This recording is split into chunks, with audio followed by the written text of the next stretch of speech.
Hey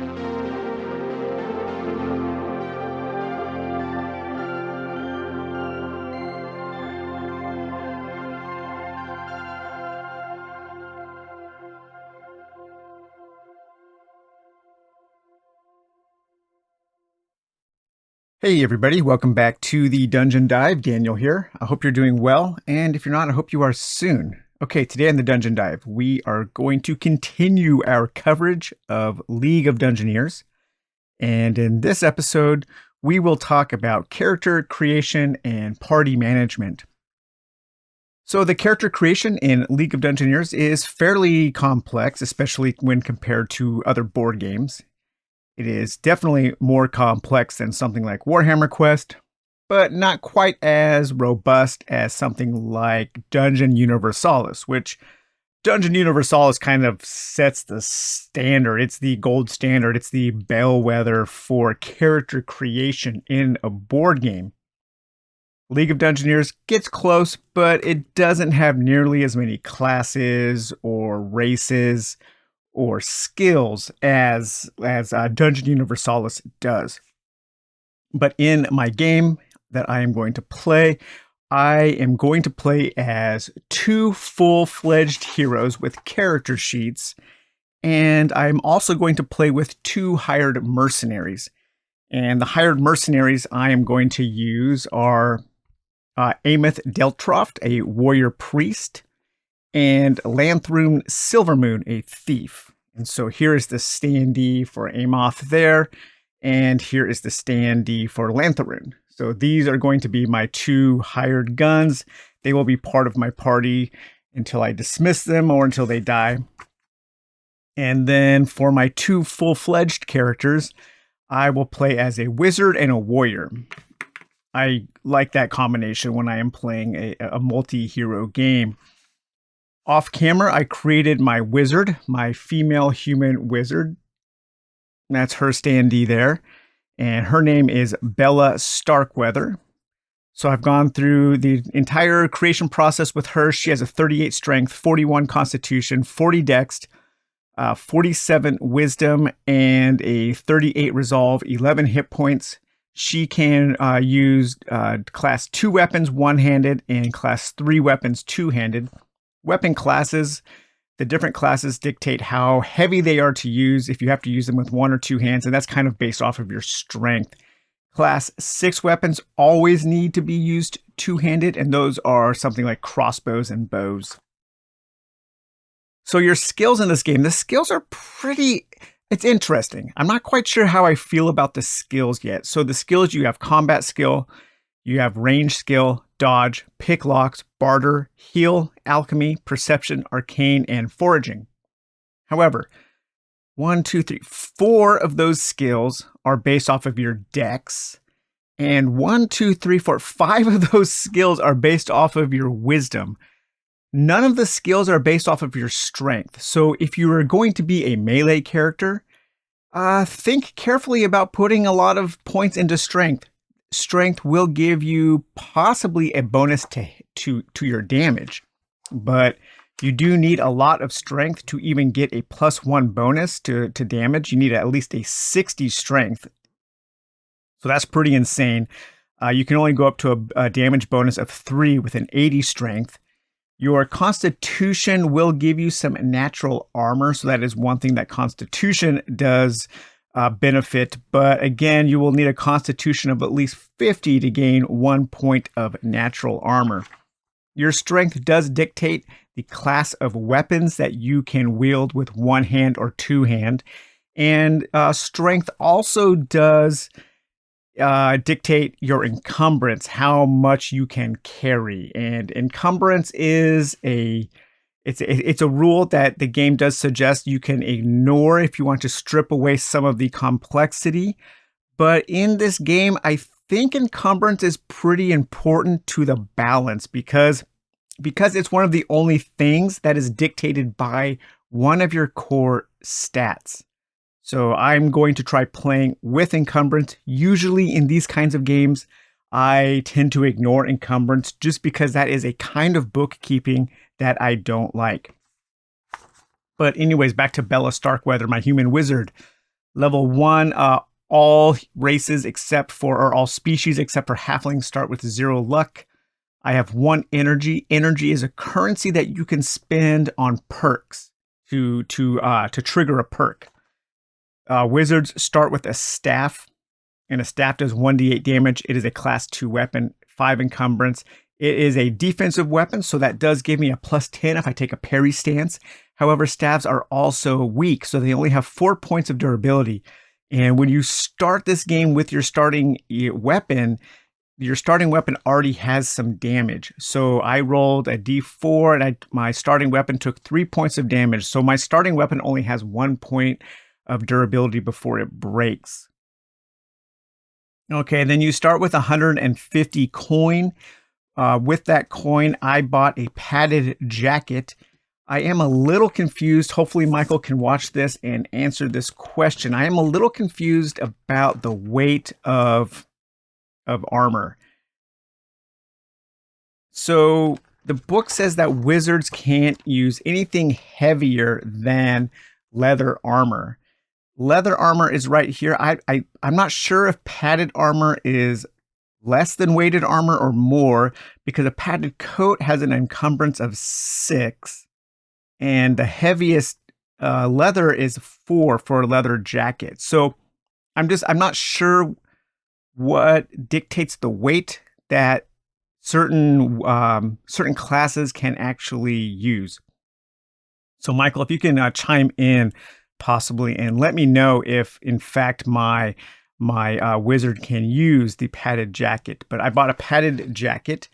One other thing I'm a little unclear on is the padded jacket covers arms and torso, and it has an encumbrance of 5, but I'm not sure if that encumbrance is added twice for each body part that it covers.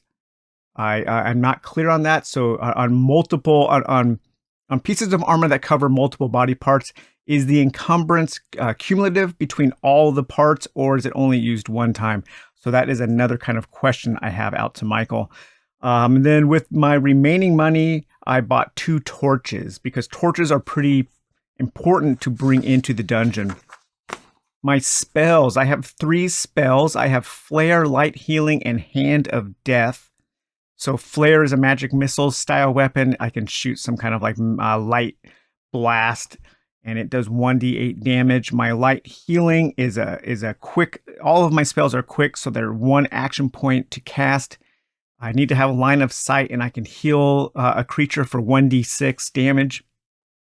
And then my Hand of Death is a touch spell, so I have to touch an enemy, and I have to make a combat strike against the enemy in order to do 1d10 damage, ignoring armor. I took a touch spell, Hand of Death, because one of my talents that I chose was Fast Reflexes, which gives me a pretty significant bonus of +15 to my combat skill when I am using touch spells, so that's pretty good. And then I also took the talent of Wise, and that gives me an initial bonus of +5 wisdom. As far as my background goes, there are 20 backgrounds in the book, and those are completely optional, but I wanted to use them. I rolled twice and chose the one that sounded more appropriate to my character, so I took Bad Tempered.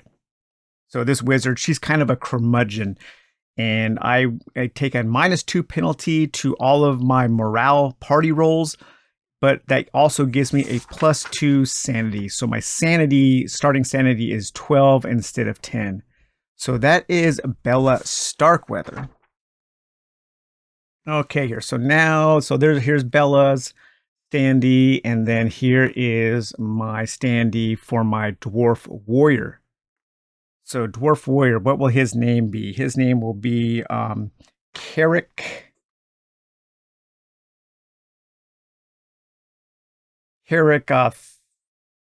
Thorntuck. Okay, yeah, that's a good name. Carrick Thorntuck. His profession is going to be a warrior. Species, he is a dwarf. Level, starts at level 1. No luck. 1 point of energy. And so now we need to figure out what our starting stats are. We have strength, we have constitution, dexterity, wisdom, and resolve. And then we have hit points, and then we can keep track of what class weapons we can one-hand and two-hand. So to derive your stats, to get your stats, you want to roll your stats. And what you can do is you can roll a d10 because every creature, every species will have a base stat, and then they get to add the roll of a d10. And you can roll that outside of the creation. So let's just do that. So we'll roll it 1, 2, 3, 4, 5, 6.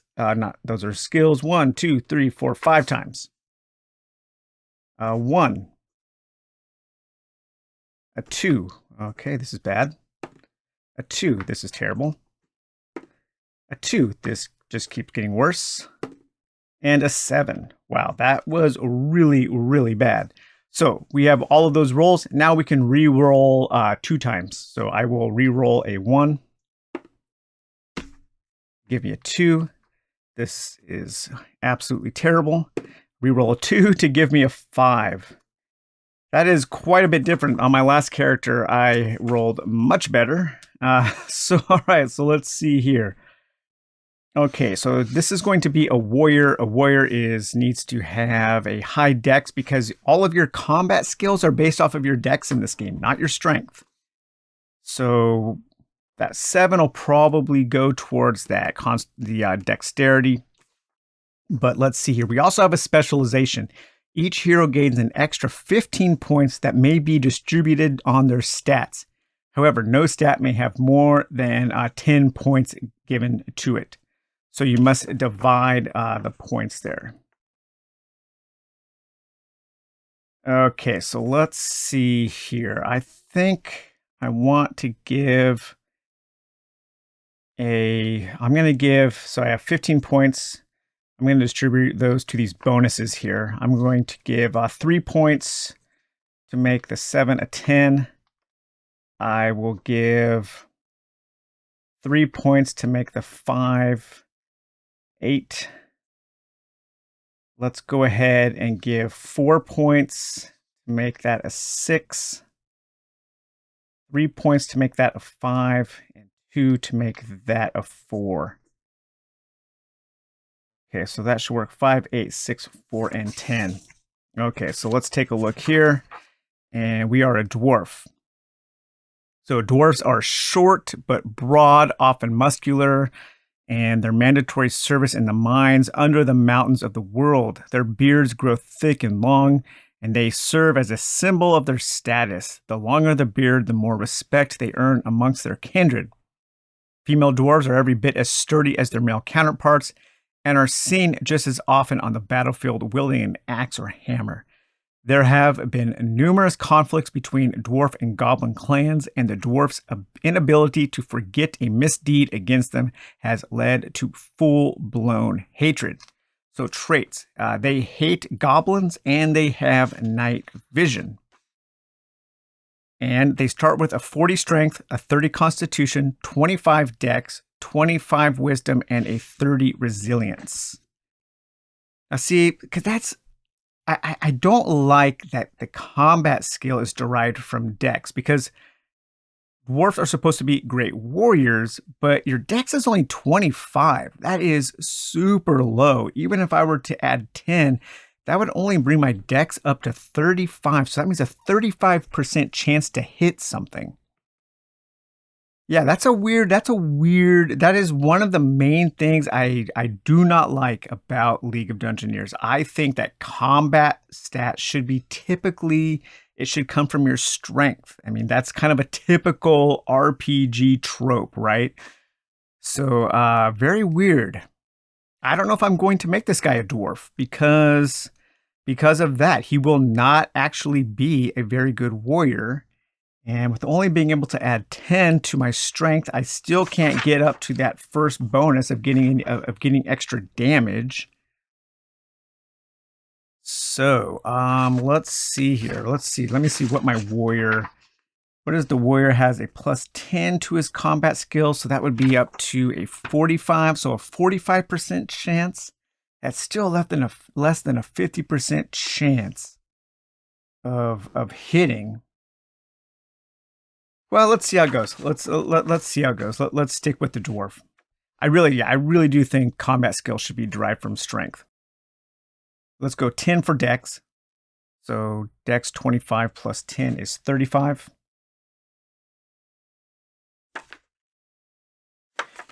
Okay, let's go for, let's see, a strength.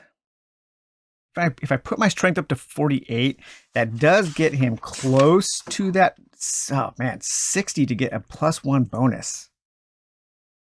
Man, that's rough. That's really, really high. Something to work for, I guess. So let's see here. Whoops, why did I put that there? Sorry. I was looking at the skills again. Okay, so 35 Dex. Let's go with a 48 strength, I guess. At least he'll be able to carry a lot. Constitution, let's go with a 36. Wisdom, let's go with a 4, so 29. And resistance, I always want to say resilience. So resolve, let's go with a 35. And hit points, 1d6 plus 8. We have a 4, so 12 hit points, not bad. Okay, so with that 48 strength, I can 40 strength, I can one-hand 3 class 3 weapons, and I can two-hand class 4 weapons without taking any kind of penalty. Okay, so what do we need to do next? Warrior stats, specialization, we did that. Strength and weapon class, we did that. Damage bonus, we have no damage bonus. Can you even get a strength 50? I guess a strength 60? No, I don't think you can even get a strength 60. It's interesting that this is in character creation and not in another section. I don't know if it's even possible to get a strength 60 character. That might be a little high as well. I would rather see that be like 50, 60, 70, because it is possible to get a 50 at least, where you could have a character start out with a damage bonus. Okay, so we don't need to worry about mana. All characters have 1 point of energy. And then we also have traits. I hate goblins and I have night vision. Traits here. Talents, perks, effects, traits. All right, let's just, let's say notes here. Background, hates goblins. And night vision. I have not seen any mention so far in the book of hate or night vision, so I don't know what those do yet. I have an idea, but we'll have to wait and see what the actual mechanism for that is in the game. Okay, so skills. Each skill is calculated by the skill's basic stat plus profession specific modifier. These modifiers can be found in the profession, so free skill. So if you have a negative skill in your profession, one of those can be changed to a positive 10. That is considered a free skill. So let's go to warriors here. The warrior is a veteran of the king's army and has more often than not seen countless battles. In contrast with the berserker, the warrior does not relish the fight and is more than happy to skip the risk it brings with it. However, when battle is unavoidable, the warrior is effective in combat with a good all-around set of skills. I think that berserker, I think that should actually say barbarian, because there is not a berserker profession.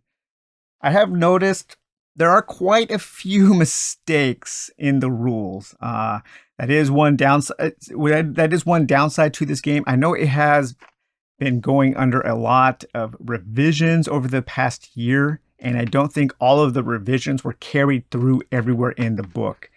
So this should probably say barbarian. I've let Michael know quite a few, and he's been keeping track of all the mistakes that people have found, and he's adding them to an errata and a fac. So my talents, I can choose Disciplined and Mighty Blow or Braveheart. No perks. I start with a leather jacket and one weapon of choice, and here are my skills. Okay, so my skills here, my combat skill will be a +10. So again, that's derived from Dex. So it's 45. I'm not happy with that. I am not happy with having less than a 50% chance of hitting with this level 1 character. My range skill is +5. That is also based off of Dex. So that'll be 40. My dodging is also based off of Dex, and I have a 0 to that, so I have a 35% chance of dodging. Pick locks is also based off of Dex, and I have a -20. So what are my negative skills? Perception, heal, barter, and pick locks, and foraging. I think I'm going to take my free skill and pick locks and give... See, that's another thing. I wish one of these skills was based off of strength because my strength is so good. At least just one skill based off of strength. You know, something, I don't know, something should be based off of strength. But let's see here. I'll do my pick locks to add that as a free skill. So that -20 becomes a +10. And that will, well, maybe barter. Because bartering does... I do have a thief who's good at picking locks, so I'm gonna choose barter. So my barter is going to be a +10. So wisdom is 29, so a 39% chance on barter. Pick locks is based off of my dex, so that's a -20. So a 15% chance this dwarf will never be allowed around any locks. Healing, a -10. So a -10 on wisdom is a 19. Alchemy is a -25 on wisdom, a 4% chance of alchemy, and a perception, -10, 19. Foraging, -15 on con. Okay, so that'll be a 21 there. Okay, so now we have all of our stats and our skills here. So disciplined and mighty blow. Let's read about these talents here. Okay, here we go. Perks and talents. We have our perks. I don't think any characters start with perks. Perks are something you want to gain up to or work your way up to, I should say. There's night vision. Okay, so night vision is a physical talent. So let's write that here. I do start with this talent of night vision.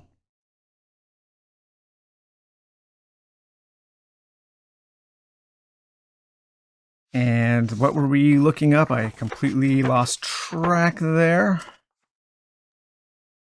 Disciplined and Mighty Blow. Let's see. Mighty Blow. Your hero is an expert at finding the weak spots of the enemy. Your hero gets a +1 bonus on damage rolls with melee weapons. Most likely will take that, but let's compare that to Braveheart. Braveheart.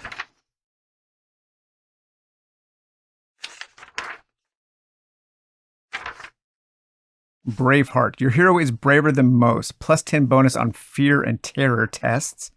I don't think I'll take that. What is disciplined? Where is disciplined? Disciplined. Thanks to military background, this hero has an increased degree of calmness under pressure. This also spreads to the rest of the party. The hero gains +10 resolve under pressure. This also the hero gains +10 resolve, and other members of the party gain +5 resolve as long as this hero is not knocked out. The effect on the party is not cumulative if other heroes have this same talent. Furthermore, a hero with this talent will not benefit from the effect of this talent from another hero. Yeah, so I'm going to take Disciplined. And Mighty Blow.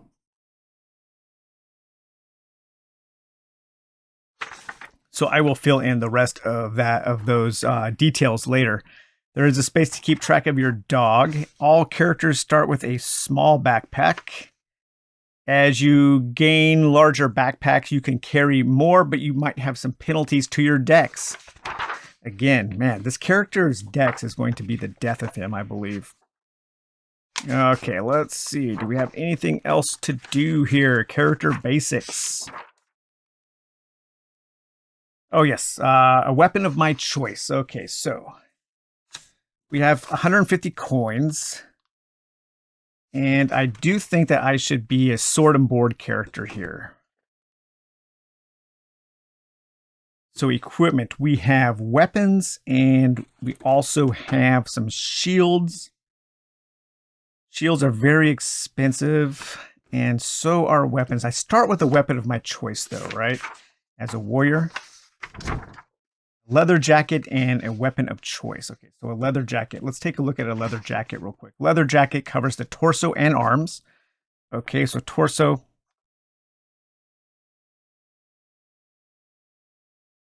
Arms. That's pretty nice. Not having to buy armor is really good. Defense of a leather jacket is 3. And here we go, encumbrance 4. Do you add that once or twice? I'm not sure. Nothing special about a leather jacket. And a weapon of my choice. So I can one hand up to class 3.